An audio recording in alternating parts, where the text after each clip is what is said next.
4 Notícias. Oferecimento Unimar, Universidade de Marília. E Menin Engenharia. Destaques que você confere a partir de agora. 4 Notícias, a informação para você, em nome de Unimar, Universidade de Marília. O seu futuro profissional garantido. No Dia Mundial do Sono, o alerta em termos de saúde pública. De acordo com uma estatística, 72% dos brasileiros não dormem bem. Mais um caso de suicídio em Marília, mais um caso de adolescente chocando a população. Mas os números não mentem. Marília é a cidade do interior paulista com maior incidência dos casos de suicídio. É preciso alertar a sociedade, procurar ajuda em termos de qualificação para, evidentemente, sair dessa situação de depressivo, uma situação depressiva que pode levar a um quadro extremo. O Brasil é o campeão mundial na utilização de agrotóxicos e vamos ter uma campanha permanente em Marília para alertar a população.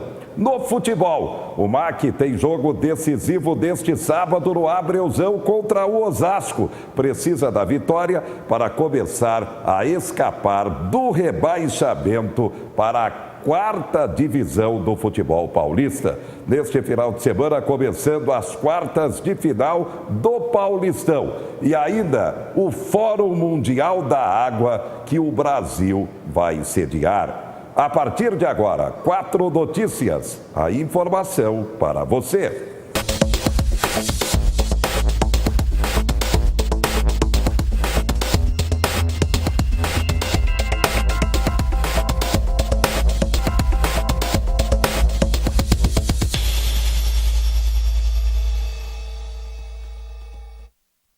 Estamos na Semana do Consumidor. O alerta à população para fazer valer o seu direito. Mais uma dica.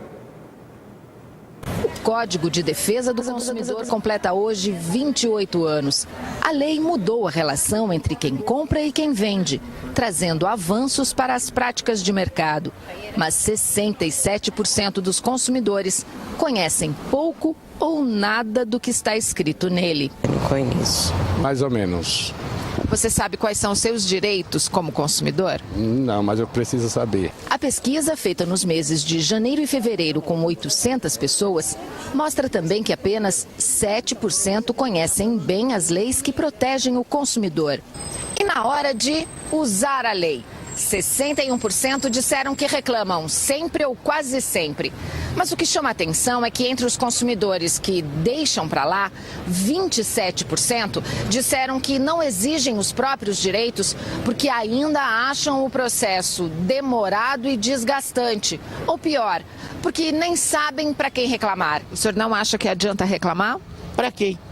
Pro Papa? O consumidor tem que reclamar nos sites e nos canais de reclamação de cada empresa e tem que reclamar nos PROCONs. Segundo o advogado, nesses 28 anos tivemos conquistas, mas ainda estamos longe de países desenvolvidos como os Estados Unidos, onde quem compra é sempre respeitado. E para chegarmos lá, o consumidor brasileiro precisa continuar reclamando. O consumidor tem que manter os nossos congressistas pressionados, os órgãos de defesa do consumidor oficiais, né, pressionados, tem que cobrar dos PROCONs, tem que cobrar da Secretaria do Consumidor que ajam sempre no interesse do consumidor. E se tiver dificuldade, essas dificuldades têm que ser reveladas. Se tiver lobby dessas empresas poderosas, desses prestadores de serviços poderosos, esses lobbies têm que ser denunciados. Por quê? São lobbies normalmente contra os interesses do consumidor. E o interesse do consumidor tem que prevalecer. Tá aí, é seguir a dica e fazer valer o seu direito consumidor. Agora vamos falar sobre saúde pública. Neste dia 16 de março é lembrado o Dia Mundial do Sono. Você dorme bem? Uma pesquisa indica, no Brasil, 70% da população tem dificuldades em relação ao sono. Para dormir e relaxar e ter no próximo dia, é claro, uma atividade dinâmica com qualidade de vida. Para comentar o assunto, convidamos a psicóloga Ana Gláucia Lima. Doutora Ana Gláucia, boa noite. Boa noite, Zé. Boa noite a todos. É um prazer estar aqui para falar sobre um assunto tão importante, que é o sono, né? Então, como você disse, Zé, 70% das pessoas, elas não têm um sono de qualidade. E o sono de qualidade é tão imprescindível quanto um dia de qualidade. Então, a gente, às vezes, menospreza o sono, menospreza esse momento que a gente vai relaxar e vai também dar esse descanso para o nosso cérebro. A gente entende que talvez trabalhar mais, diminuir nossa carga de sono, a gente aproveita mais o dia. Mas isso é uma grande mentira. Na verdade, existem estudos de neurocientistas que dizem que o sono, ele é não somente reparador, mas ele é também algo que pode nos proporcionar um dia melhor de trabalho, né? Existem crianças e adolescentes que estudam e precisam desse tempo de descanso, de um sono reparador, de um sono construtivo, até mesmo para segurar mais as matérias, até mesmo para poder interagir melhor na escola, introjetar melhor as matérias. Então, muitas vezes essa ideia que a gente dormir menos para aproveitar mais o dia é uma ideia errônea mesmo. A dica para quem não dorme bem, o que fazer? A dica para quem não dorme bem, muitas vezes a gente quer dormir com TV ligada, a gente quer dormir com música, achando que música relaxa, a gente quer também, chega do trabalho, já toma um banho, come alguma coisa e já vai correndo dormir. Então a gente tem que nos preparar para tudo. Quando a gente vai fazer uma atividade física, a gente tem que fazer um aquecimento antes, né? Não dá para a gente ir lá e já começar a puxar o peso. Então, para a gente dormir também, a gente tem que se preparar para dormir. Mostrar para o nosso cérebro que a gente está indo dormir e indo descansar. Então, talvez se a gente tem insônia, é porque a gente quer dormir abruptamente. Quer deitar, fechar o olho e dormir. É tudo muito rápido na nossa vida. Então, uma dica muito legal é você se preparar para dormir. E ir diminuindo o seu tempo, e diminuindo a sua jornada de trabalho, e diminuindo, assim, o seu estresse, para chegar e conseguir dormir. Não adianta você chegar correndo, colocar um pijama e dormir, que você não vai conseguir. Nosso cérebro não tem uma chavinha. Então, ir para casa, descansar um pouco, relaxar, diminuir estímulo sonoro, diminuir estímulo visual, fazer umas técnicas de relaxamento, de respiração e começar a entrar nesse processo de descanso. E aí, com certeza, você vai ter um sono mais reparador e mais fácil também. Consequências em termos de saúde para quem não dorme bem. Imagina um corpo, né, o nosso organismo, que ele está sempre em movimento sem descanso. Tem pacientes que eles ficam até, às vezes, fadigados de tanto esse esforço respiratório. Um paciente, talvez, que tem um problema pulmonar. Então, a gente fala que o paciente entra em fadiga muscular, porque ele está com esse esforço respiratório. A mesma coisa é o nosso esforço cerebral.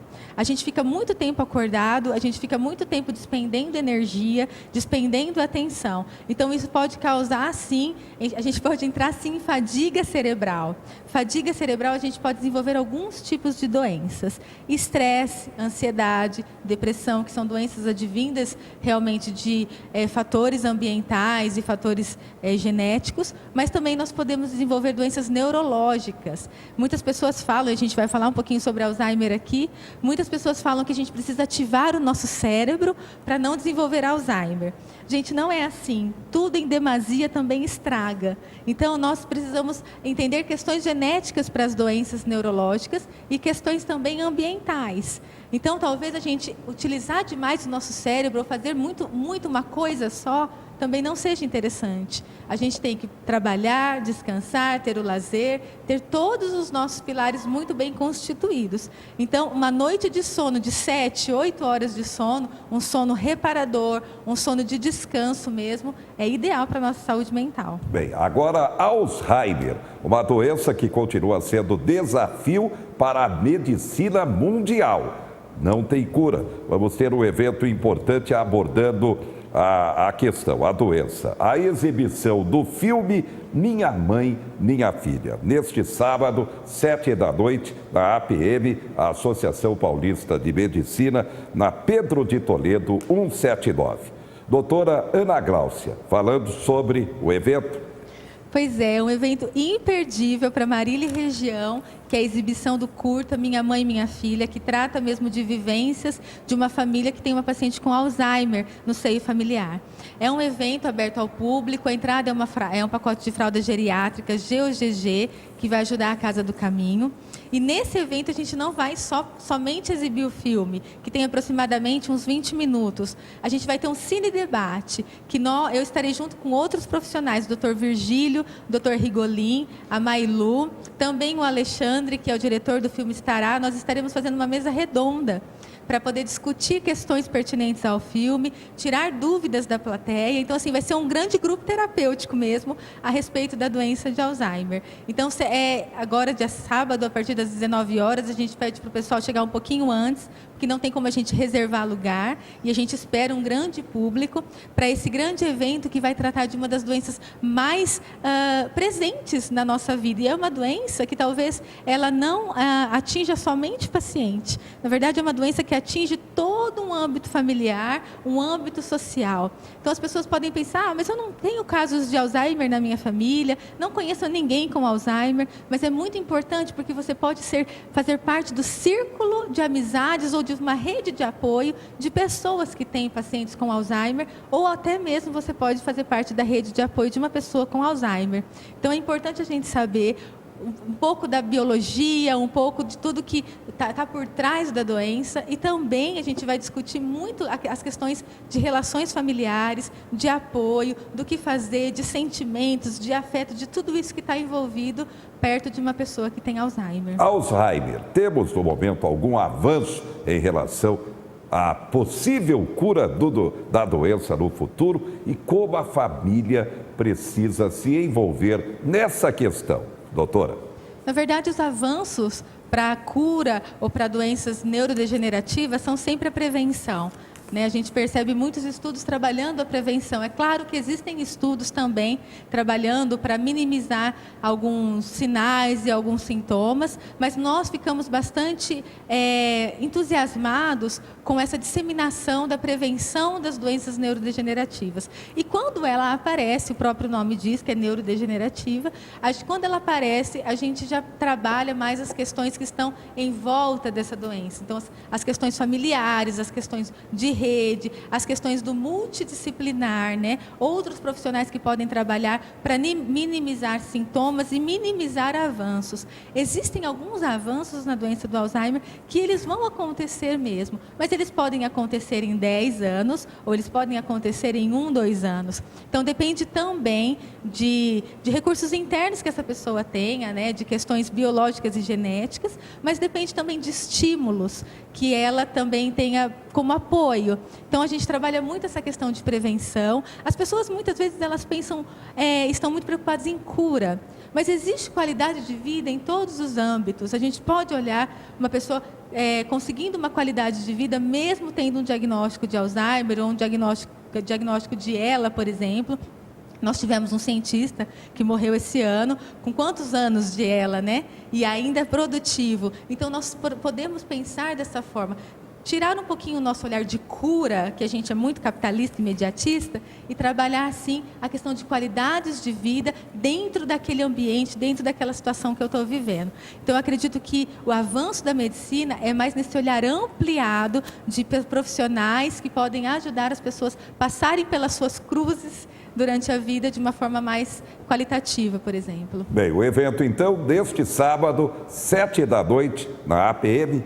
Isso mesmo. Neste sábado, a partir das 19 horas, você chega um pouquinho mais cedo, leve um pacote de fralda geriátrica, GOGG, para a gente doar para a Casa do Caminho. E vamos lá, vamos conversar, vamos discutir. As pessoas perguntam para mim, Ana, mas eu tenho vergonha de fazer pergunta. Não existe pergunta boba, existe as pessoas que não querem fazer perguntas. Então, lá nós estamos no mesmo barco, nós vamos aprender juntos, nós vamos caminhar juntos. E a ideia, até mesmo da medicina, é essa, ampliar, olhar e aprender junto com todo mundo, e vai ser imperdível, e a gente te aguarda lá. Bem, daqui a pouco a doutora Ana Gláucia vai comentar a realidade. Marília é a cidade do interior paulista com maior incidência de casos de suicídio. Temos, no momento, mais um fato lamentável, uma adolescente de 16 anos que colocou fim à própria vida. Como prevenir a depressão? O que fazer para enfrentar essa realidade. Daqui a pouco ela vai comentar. Daqui a pouco também você confere a luta contra o agrotóxico. Marília vai ter uma campanha permanente e toda a população precisa se envolver. Destaques do momento. Lote da bala do caso da vereadora Marielle, no Rio de Janeiro, igual ao da maior chacina em São Paulo. É um desafio agora para a segurança pública elucidar aquilo que foi uma execução. Procuradoria-Geral da República pede ao Supremo rejeição do habeas corpus de Paulo Maluf. Ministério Público oferece denúncia no caso dos tablets em Marília. E ainda, IPVA. Você tem veículo placa final 7, então segunda-feira é dia de pagamento. Mega Sena, prêmio acumulado, deve chegar a 60 bilhões, atenção, neste sábado. A gente volta já já.